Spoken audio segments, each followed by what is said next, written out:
This year has already started off so strongly for the Vita. Iconoclast was amazing. Secret of Mana is flawed, but it's really growing on me over time. My full review is still to come on that one. The longest 5 minutes made the RPG lover in me so happy. And now we have Deadbolt. An excellent 2D stealth action game that's just so stylish and satisfying to play. In Deadbolt, you play as the Reaper. It's your job to hunt monsters like zombies, vampires and skeletons and return them to hell. Along the way, you also uncover information about a new drug called Ash that the undead are using, and you need to find out where it's coming from. The story is told through short interactions with the Reaper's fireplace in his apartment. The fire gives you the next mission and provides you context for the next hunt. The story wasn't deep, but it was interesting, and I liked how there was context for each mission rather than just go into a building and kill people. The gameplay involves enter a building full of the undead, and using weapons you find along the way to kill them all and complete your objective. Each level is like a puzzle. Trying to figure out the best approach and which enemy to kill first and how can take a lot of trial and error. When you know what you're doing, each level can be beaten in a couple of minutes, but getting to that point can take 30 minutes of learning and testing different scenarios. You need to have a lot of patience with this game and determination to see it through. There were points when I felt frustrated, but as the game helpfully tells you, take a break and come back and try again. I did that and did much better with a calmer head. You see, it's not just knowing how to beat a level that's the key, you also need to execute the plan flawlessly.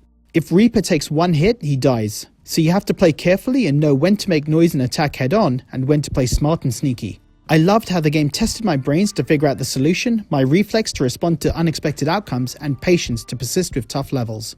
Getting to the point where you know what you're doing and executing the strategy perfectly is very satisfying, and made me feel like a badass being able to take on loads of enemies. The game has a variety of weapons to pick up in each level, and you can buy new weapons to use as your starting weapon. My favourite was the crossbow, which was silent and you can collect the bolts back so you won't run out of ammo. But you can only hold 2 bolts, so you have to plan very carefully not to get into a big firefight with too many enemies. The level design is excellent and the challenge ramps up steadily. There are some very cool ideas like a boss battle with vampire twins that can't be killed unless you kill both of them within seconds of each other. And to make matters more complicated, they're in different buildings. I needed to set them and the level up perfectly to kill them both without interference from their guards, and it felt awesome to execute this strategy. The pixel graphics were excellent. As you guys probably know from my previous videos, I love pixel graphics and Deadbolts are really good. It's dark and atmospheric and had some very cool environments like the vampire disco. The only downside is the size of the sprites on the screen. They were very small, which may prove a problem for some people. Hopoo Games also made Risk of Rain, which came to Vita. It's also a fantastic game by the way, and that had very small sprites. If you had no problem with Risk of Rain, then you won't have a problem with Deadbolt. Another drawback from the Vita perspective are the Vita shoulder buttons and analog sticks. You need very precise aiming, and the DualShock 4 is just a better way to play. It's still totally playable on the Vita, but I also tried the game on my PS TV and it did feel easier to control and play. It's cross-buy though, so if you buy the Vita version, you can also play on your PS4 if you prefer.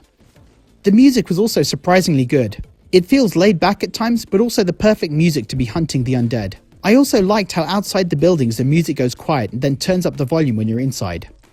Overall, Deadbolt is an amazing game.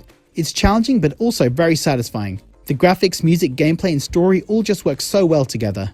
Hopoo Games have had 2 excellent games in a row. I can't wait to see what they do next. So guys, have you played Deadbolt? And what did you think of it? Leave a comment below, and as always, thanks for watching.